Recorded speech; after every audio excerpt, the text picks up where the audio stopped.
Oke, jadi gini Pak Cuk, emang di bahasa Arab atau di Al-Quran itu ada dua jenis kalimat syahid. Ada yang syahidun, ada yang syahidun. Ada dua. Ada saksi secara indrawi dan saksi secara keilmuan. Saya ambil contoh di surat Yusuf ya, yang kita semua mungkin mirip lah ceritanya antara Islam dan Kristen ya. Di situ ketika baju Yusuf robek itu, kalau di Al-Quran dikatakan di situ saksi. Jika bajunya yang robek itu belakang, maka ini yang salah. Jika yang depan, berarti itu yang salah. Itu tetap dikatakan saksi, tetapi bukan saksi secara indrawi, tetapi secara keilmuan. Itu yang pertama dari kalimat syahadat tadi. Tetapi kalau yang diklaim bahwa syarat masuk Islam syahadat itu sama sekali tidak ada satupun ayat di Al-Quran. Yang ada beriman, bukan bersaksi. Kalau saksi secara bahasa artinya itu Pak. Itu dari saya Pak Cakramo. Ya, baik. Um, ya, memang benar itu bahwasanya kalau kita mau jadikan sumpah atau kesaksian ya, itu memang harus berlandaskan indrawi yang dimana sangat terkait dengan pengalaman pengalaman langsung kita melihat kita mengalami seseorang yang dimaksud. Jadi makanya dalam syahadat dalam Islam itu memang tidak ada unsur yang dimaksud. Baik itu yang dimaksud Nabi Muhammad yang dibayangkan dan juga Tuhan yang dibayangkan ini juga tidak bisa diaktualisasikan karena berada di luar ranah jangkauan indera manusia. Jadi dua-dua komponen yang ada dalam syahadat ini itu tidak lebih daripada sebuah ungkapan pura-pura melihat atau pura-pura tahu padahal tidak tahu tentang dua komponen yang dimaksud, yaitu Rasul atau Nabi Muhammad dalam hal ini dan juga Allah yang dimaksud. Nah, memang sangat bermasalah secara ini ya, secara hukum atau secara akal dan juga secara moral kalau kita dituntut untuk mengatakan satu ikrar yang kita tahu sendiri tidak pernah melihat komponen yang dimaksud di dalam ikrar tersebut, tetapi kita dituntut hanya demi untuk agama, demi untuk menerima satu keyakinan, maka disitulah tentang syariatnya ya. Bahkan kalau saya temukan di beberapa ayat yang saya pelajari ya, di dalam Al-Quran sendiri ini, bahkan yang ayat ini adalah merupakan sumber daripada konflik ya. Contoh kalau saya mau ngambil ayat itu di At-Tahrim ayat 9, At-Taubah 29, 73, kemudian At-Taubah ayat 1, 2, 3. Ini kan masih berlaku ya, jadi bukan di zaman tertentu, tapi kalau saya aplikasikan, ini adalah suatu bentuk yang masih berlaku sampai saat ini. Ayat ini masih berlaku sampai saat ini. Bagaimana kita lihat negara-negara lain yang begitu fanatik, bahkan ini dijadikan suatu tiket untuk masuk surga seperti itu. iya. Bahkan ya kalau saya katakan adalah membuat seseorang itu berkarakter yang yang negatif gitulah ya. Dan kemudian kalau saya lihat di sini sangat sekali ya merugikan perempuan ya, khususnya itu sangat merugikan perempuan. Saya yakin ya kalau misalkan Tuhan itu semesta alam, artinya yang saya tangkap bahwa Tuhan semesta alam itu mengasihi baik itu laki-laki maupun perempuan, karena dua-duanya adalah ciptaan. Tetapi kalau saya lihat di sini sangat merugikan kaum perempuan ya, bahkan bagaimana dengan melayani suami dan bagaimana dia rela harus di dua atau di tiga ya, dan ini masih berlaku sampai saat ini dan ini dijadikan sunnah begitu. Iya. Ini fakta yang terjadi yang kita lihat di berbagai negara lah ya. Dan kemudian kalau saya lihat di sini adalah pembentukan karakter yang kurang baik ya. Kita tahu ya bahwa di dalam hal berbohong itu adalah suatu hal yang salah dalam bentuk apapun. Ya, tetapi kalau kita lihat adalah bagaimana kita bisa mengatakan kebohongan itu suatu kebenaran, sedangkan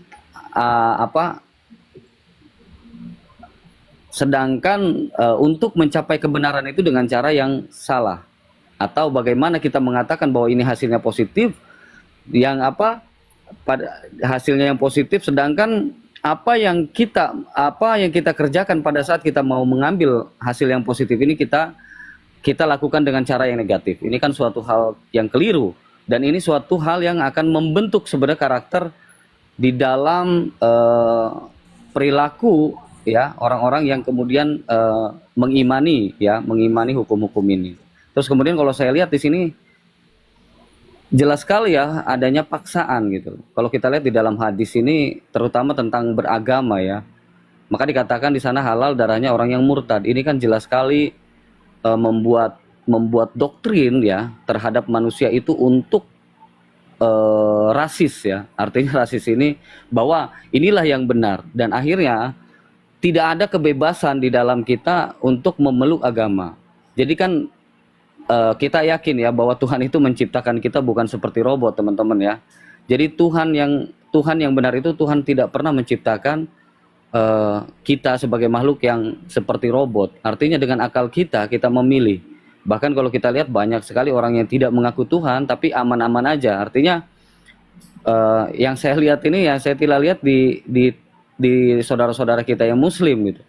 Bahkan sangat negatif di luar daripada kelompok mereka. Nah ini entah ya Pak Cakra atau setuju atau tidak, tetapi memang ini adalah riset yang saya temukan di beberapa ayat dan kemudian di beberapa hadis yang menurut saya ini hal yang negatif dan masih berlangsung sampai saat ini.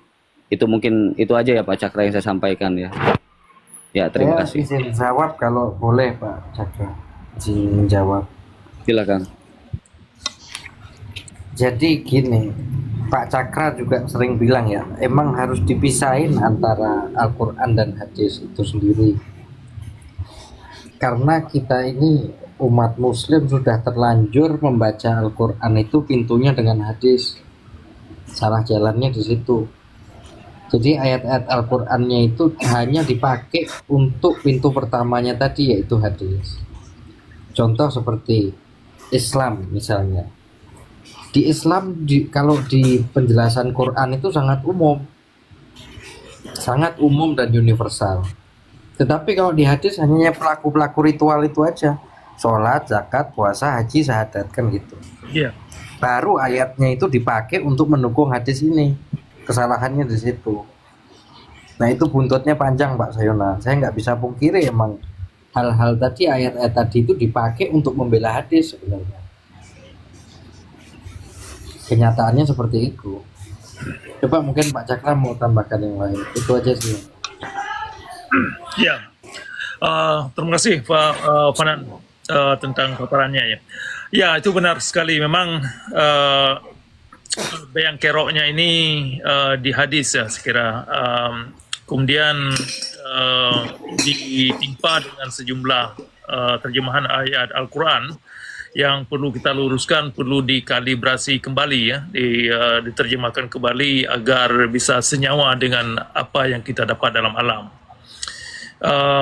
Jadi kembali kepada pemikiran yang dikatakan oleh Brother Said ya, itu memang sangat kita sedihkan adanya konflik ya di antara syahadatin sebagai tiket untuk melakukan apa saja tanpa memikirkan hak asasi manusia, tanpa memikirkan kehidupan keselamatan orang lain, tetapi dengan syahadat itu sebagai tiket membuat orang Islam itu nekat menjual nyawanya sendiri. Jadi nyawanya sendiri itu tidak lagi dihargai, apalagi untuk menghargai nyawa orang lain. Begitu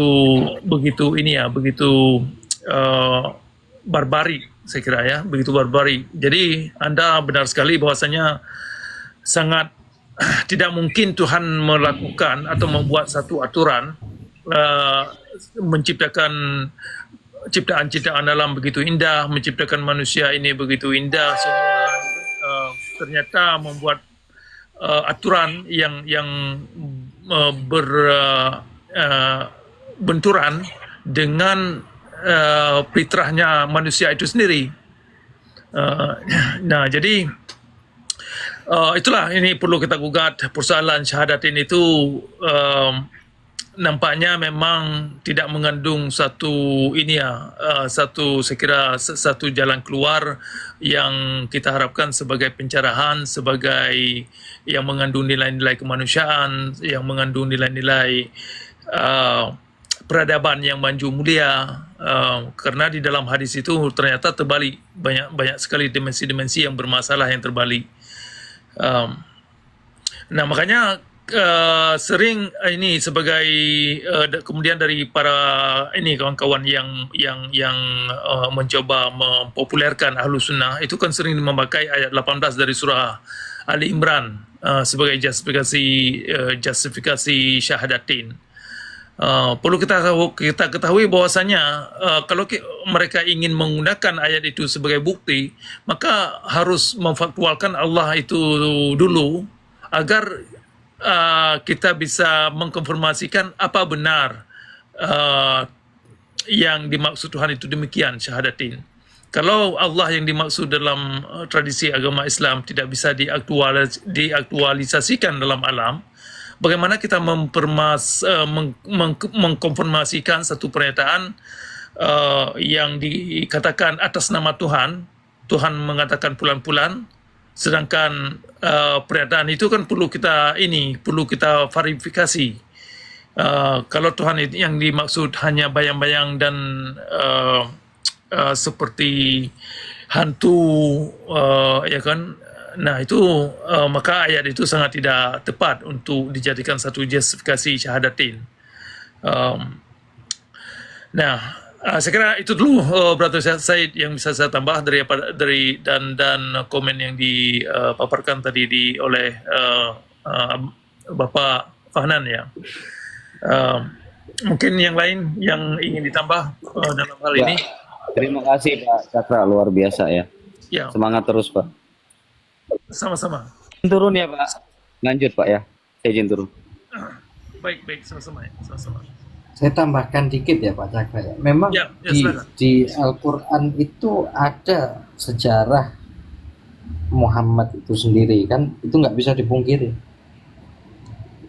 Seperti kondisional ketika itu istri-istrinya atau siapanya, sahabat-sahabatnya itu kan ada. Nah, kisah-kisah itu di Al-Quran itu kalau memuat kisah itu nggak diambil untuk hukum sebenarnya.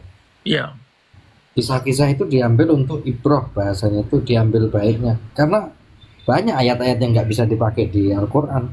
Karena itu berlaku di zaman itu. Contoh seperti, wahai orang beriman, janganlah kalian menikahi istri-istri Nabi, itu hukum untuk orang zaman dulu aja. Wahai orang beriman, janganlah berlama-lama di rumah Nabi misalnya. Itu untuk orang di zaman, nah itu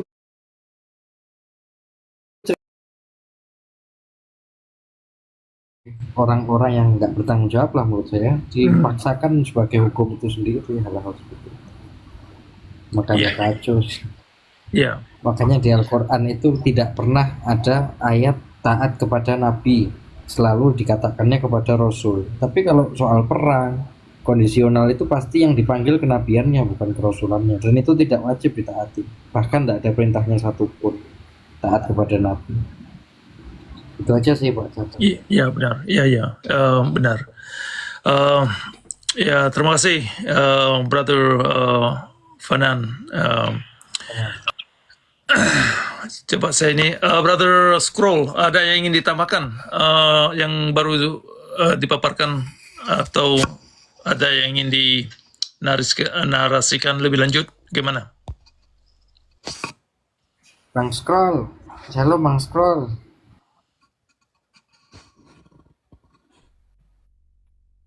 Oke. Enggak monitor ya. Iya.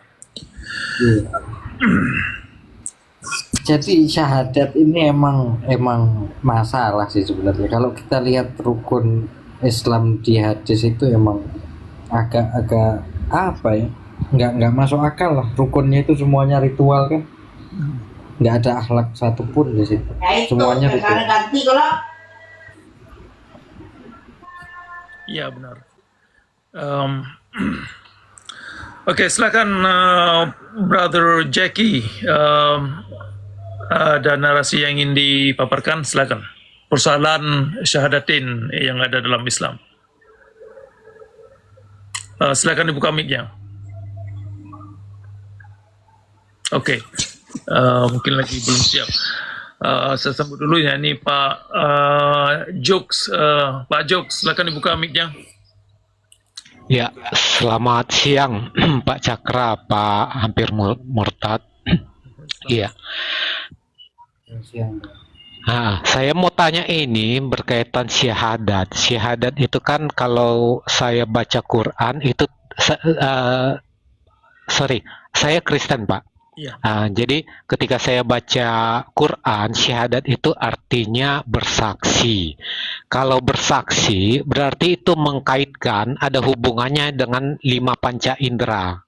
Meraba, merasa, mendengar, melihat. Jadi saya bingung itu antara kata bersaksi, syahadat itu. Jadi apakah terjemahan ulama itu sudah benar? Kalau benar, syahadat itu jadi terasa aneh ketika Muslim menyatakan bersaksi Allah bla bla bla, Muhammad bla bla bla. Jadi pertanyaan saya, syahadat itu sebenarnya apa sih artinya, maknanya? Seperti gitu. Apakah terjemahan ulama sudah benar atau mereka atau ada makna lain seperti gitu? Saya minta komennya dari Pak Cakra maupun Pak Hampir Murtad. Monggo, Pak. Oke. Mungkin Pak Hampir Murtad, Pak Fanan mau ditanggapi sebelum saya follow up. Oke. Jadi gini Pak Cuk, emang di bahasa Arab atau di Al-Quran itu ada dua jenis kalimat syahid. Ada yang syahidun, ada yang syahidun. Ada dua. Ada saksi secara indrawi dan saksi secara keilmuan. Saya ambil contoh di surat Yusuf ya, yang kita semua mungkin mirip lah ceritanya antara Islam dan Kristen ya. Di situ ketika baju Yusuf robek itu, kalau di Al-Quran dikatakan di situ saksi. Jika bajunya yang robek itu belakang, maka ini yang salah. Jika yang depan, berarti itu yang salah. Itu tetap dikatakan saksi, tetapi bukan saksi secara indrawi, tetapi secara keilmuan. Itu yang pertama dari kalimat syahadat tadi. Tetapi kalau yang diklaim bahwa syarat masuk Islam syahadat itu sama sekali tidak ada satupun ayat di Al-Quran. Yang ada beriman, bukan bersaksi. Kalau saksi secara bahasa artinya itu Pak. Itu dari saya Pak Cakramo. Iya, baik.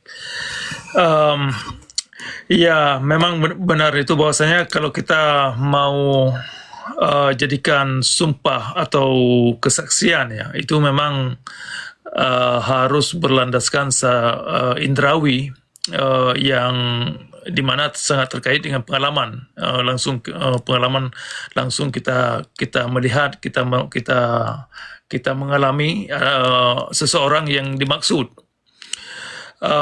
Jadi makanya dalam syahadat dalam Islam itu memang tidak ada unsur yang dimaksud, baik itu yang dimaksud Nabi Muhammad yang dibayangkan, dan juga Tuhan yang dibayangkan ini juga tidak bisa diaktualisasikan karena berada di luar ranah jangkauan indera manusia.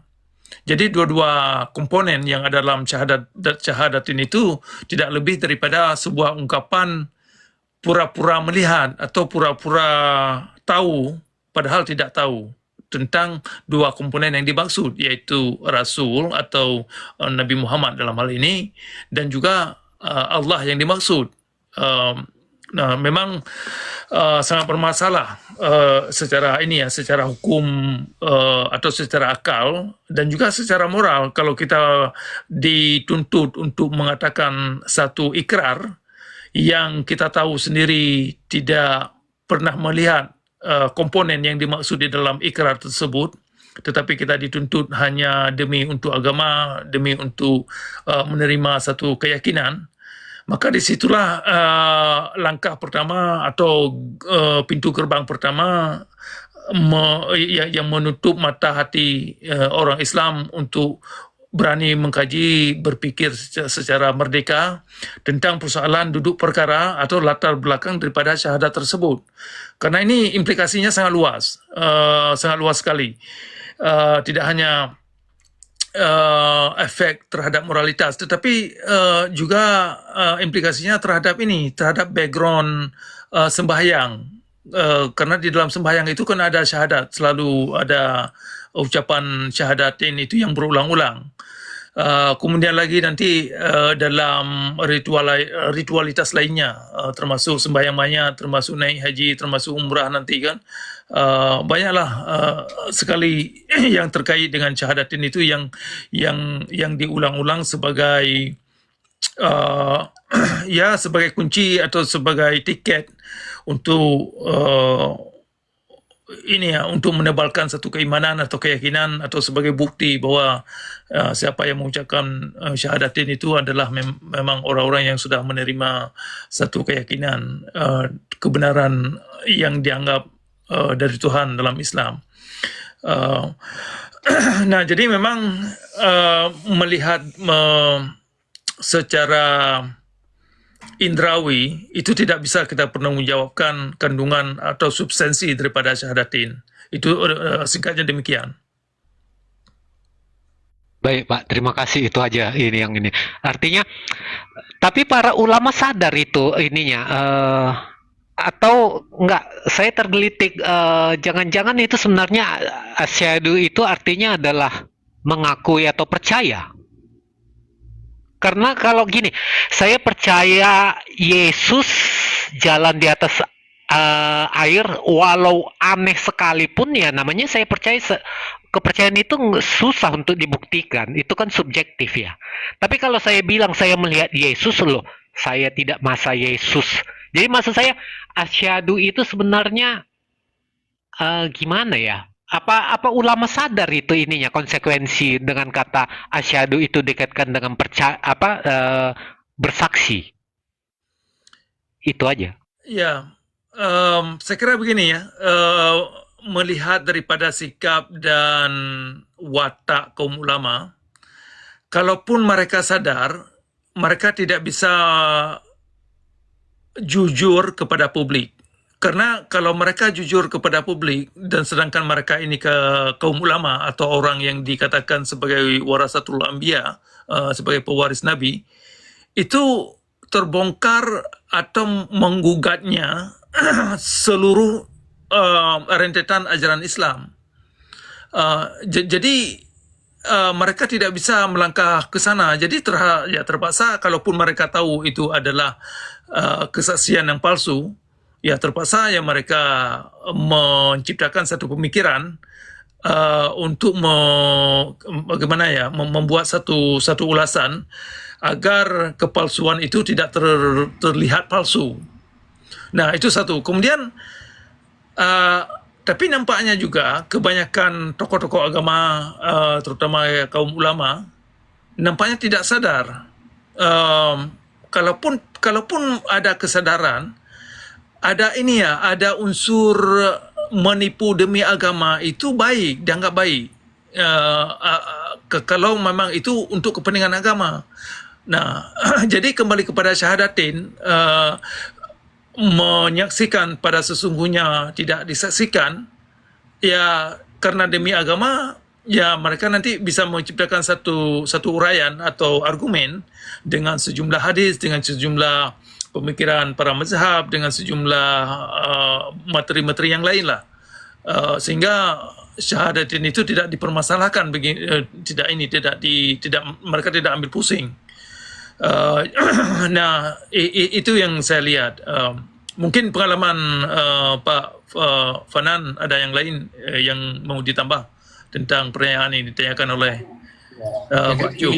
Bilang sadar atau tidak sadar, sebenarnya Pak, konsep mereka sendiri itu sudah membodohkan saya ini bodoh atau awam. Itu konsepnya itu dulu.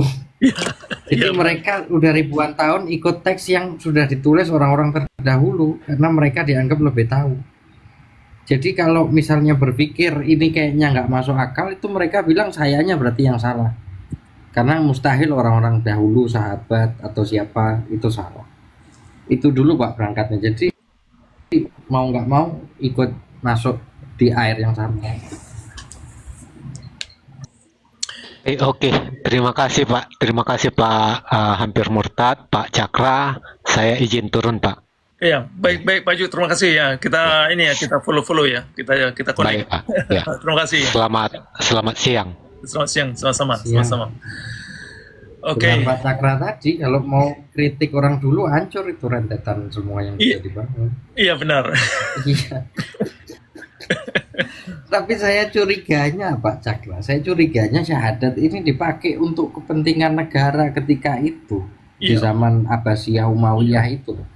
Seperti kalau di kita ada KTP lah. Mhm. Dulu untuk membedakan itu suruh syahadat, mungkin seperti itu ya. Tapi nggak ada kaitannya dengan Tuhan itu. Kalaupun itu benar, itu hukum negara. Iya. Gitu, Pak Cakra. Ya, baik. Em, ini suara saya ini agak sudah serap basah ini. Mungkin kita punya waktu sekitar 15 menit lagi gitu, 10 atau 15 menit lagi sebelum kita tutup.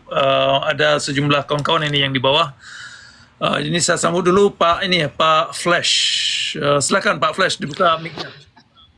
Ya, selamat siang Pak Cakra, Pak Ahnan. Terima kasih saya dinaikkan. Jadi kalau syahadat ini tulisan di zamannya Abbasa itu kan abad 8 ya Pak ya? Sekitar itu ya, yang saya tahu. Ya benar ya Pak. Lumayan banyak bahasanya sekitar itu. Ya. Ya, jadi itu di zamannya Hadis ya. Barengan sama kemunculan hadis-hadis. Jadi di zamannya Nabi Muhammad itu syahadat itu nggak ada ya Pak ya, karena sahabatnya ataupun orang-orang yang memeluk Islam di zamannya Muhammad itu nggak bersyahadat ya. Jadi artinya itu ada di abad 8. Beriman kalau zaman dulu. Yang di Al-Quran Oh, itu beriman ditulisnya gitu ya. kalau beriman. Oh, jadi topiknya sesuai ya Pak, syahadat itu sumpah palsu karena itu kan buatan di abad 8, bukan di zamannya Nabi Muhammad yang di abad 6 itu kan mereka kan beriman gitu kan ya. Jadi seperti itu ya Pak ya. Tapi ketika syahadat ini menjadi pengesahan ketika orang menjadi muslim, apakah ini dibenarkan gitu? Apakah ini dibenarkan, Pak? Secara doktrin memang bukan hanya dibenarkan, memang wajib gitu. Diwajibkan. Memang wajib. Kalau kita tidak melakukan itu ya dianggap belum sah sebagai orang muslim ya. Makanya kalaupun misalkan begini ya, orang muslim yang terlahir dalam agama Islam, kalau dicium seseorang itu sudah dianggap murtad atau mengkritik Islam atau sudah keluar atau mencoba keluar daripada Islam, itu sering sekali disodorkan, ya ini perlu kami syahadatkan kamu kembali. Nah, artinya tanpa mengucapkan kalimat syahadat itu kembali, itu tidak dianggap secara resmi bahwasanya seseorang itu beragama Islam. Jadi begitu pentingnya syahadatin dan wajib.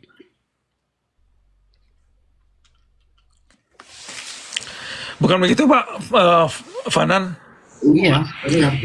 Karena itu sudah jadi doktrin Pak The Flash sampai sekarang. Tapi kan saya tadi menduganya seperti itu karena hadis-hadis adanya juga di zaman itu kan. Iya. Iya. Semuanya ada unsur politik. Masalahnya Iya, Pak Cakra. Tuhannya kita, saya nggak bilang umat Islam ya, kita aja. Saya sebagai Islam karena masih dalam tanda kutip itu banyak, ada Allah, Nabi Muhammad, sahabat, tabiin, terus siapa, ulama, banyak tuh perkataan mereka dianggapnya nggak ada salahnya semua. Perkataan Tuhan jadi repot lah. Nanti menurut ini sahih, menurut itu sahih, ya udah berarti wahyu. Kalau menurut ini dhaif, bukan wahyu. Ya udahlah, mainan kayak gitu semua. Iya. Itu kental banget. Iya. Kalau kita susun tingkatan itu, ini yang lebihannya lagi ini saya perhatikan. Allah itu ternyata bukan, atau Tuhan yang diinginkan dalam Islam itu secara praktek, ternyata tidak di bagian atas. Yang Tuhan itu malah paling bawah, setelah ini ya, setelah keputusan mazhab pertamanya kan dari hadis, kemudian asbabun nuzul, kemudian mazhab, kemudian kaum ulama. Jadi Allah itu terakhir. Kemarin ini saat ini ada kawan eh, kemarin ada diskusi dengan kawan yang dari Aceh, orang-orang Islam. Saya pertanyakan, ilmu kaum ulama, kalau kita bandingkan ilmu kaum ulama dengan ilmu Tuhan, itu mana lebih baik, mana lebih bisa diandalkan kebenaran? Mereka susah menjawab. Padahal itu kan suatu pertanyaan yang mudah dijawab. Ya, karena sangat bergantung kepada kaum ulama, sangat bergantung kepada sahabat tabi'in dan mazhab. Jadi keputusannya di situ. Padahal kan kalau memang mereka yakin bahwa Tuhan itu adalah puncak kebenaran, kalau ada kekeliruan dari pendapat ulama atau dari hadis atau dari bacaan-bacaan kitab-kitab yang mereka pegang, itu kan perlu diluruskan ke Tuhan langsung. Apa benar yang dikatakan oleh kaum ulama ini pulan-pulan tentang persoalan keputusan Tuhan misalkan. Tapi nampaknya mereka susah menjawab siapa ilmu siapa yang lebih bisa kita andalkan kalau kita bandingkan ilmu Tuhan dengan ilmu kaum ulama. Kemudian di sisi lain saya lihat, saya pertanyakan itu, ini agak sedikit tidak terkait dengan topik tetapi mungkin relevan. Sering sekali ketika kita berdialog itu kawan-kawan yang dari Islam ya, itu kan sering sekali ditonjolkan persoalan ilmiah atau tidak. Itu saya perhatikan yang dimaksud ilmiah dalam tradisi akademia Islam akademia dalam fakultas Islam. Ternyata yang mereka maksud itu harus mengandung banyak ilmu-ilmu dongeng, ilmu-ilmu yang tidak bisa dipertanggungjawabkan, tapi sejauh pun mengandung banyak hipotesa, banyak pemikiran, opini-opini, walaupun semua itu adalah hanya hipotesa atau dongeng, itu dianggap ilmiah. Kemudian saya tanyakan, apakah kejadian yang ada dalam alam, yang sudah menjadi fakta, yang sudah menjadi kenyataan, bisa digunakan sebagai ilmiah atau ilmu ilmiah dan data yang bisa mengkontribusi kepada elemen-elemen ilmiah? Itu juga mereka susah menerima atau menjawabnya. Padahal kenyataan dalam alam atau proses yang sudah menjadi fakta dalam alam itu kan suatu data yang tidak bisa dipungkiri atau dinafikan. Dan itu bisa dijadikan data dan bahan ilmiah yang sangat ilmiah. Tetapi mereka itu susah saya lihat susah menerima kalau kita tunjukkan dimensi ilmiah itu yang terkait dengan proses alam. Tetapi mereka tidak segan-segan menerima konsep ilmiah itu yang banyak mendangun dongeng, yang logika itu bertentangan dengan alam, itu mereka tidak pusing dua kali, tidak mempertanyakan dua kali, langsung terima. Sehingga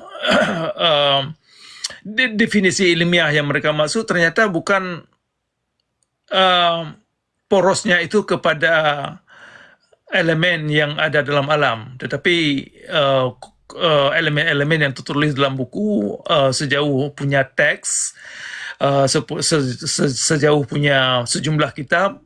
Nah, itu sudah menjadi tolak ukur kebenaran, walaupun teks-teks yang dibaca itu tidak hanya sekedar hipotesa, bukan suatu klaim yang bisa difaktualkan dalam alam. Itu dua dimensi saya lihat yang jadi miris dalam persoalan ini. Jadi kembali kepada syahadatain yang ditanyakan itu tadi, memang itu satu persoalan yang sangat mendasar dan sangat bermasalah di dalam doktrin agama Islam, saya kira. Iya, Pak Cakra, bentar, saya ingat itu kemarin beberapa waktu yang lalu saya pernah bertanya kepada mereka Muslim, Ya, syahadat itu dalilnya di Al-Quran itu mana? Mereka kasih tunjuk di surah At-Tarim, itu yang berhubungan dengan Said, Zainab, dengan Muhammad. Di situ ada kalimat katakan Muhammad bukan bapak siapapun, itu mm, kan. Dan di situ dikatakan bahwa Muhammad itu utusan Allah. Itu syahadat, itu dalil syahadat katanya di situ. Nyambung Pak, nggak nyambung, nggak nyambung. Ya, Jawabannya seperti itu, ya Pak nggak Anan. nyambung Pak, nggak nyambung. Iya, di situ dikatakan Muhammad bukan bapak siapapun, dan di situ Muhammad utusan Allah. Nah, itu katanya dalil syahadat di situ. Dan di situ ada peristiwa tentang Said, Zainab sama Nabi Muhammad ini kan, di situ peristiwanya At-Tarim. mm. Sama sekali nggak ada kaitannya. Oh, gitu ya. Ya, ya itu sangat tidak ini. Ada yang lebih mungkin yang juga dipakai ayat 18 dari surah Al-Baqarah. Surah Al Imran. Syahidallahu inna la ilaha illa huwa. Ya. Itu pun bermasalah kalau digunakan sebagai justifikasi syahadatain.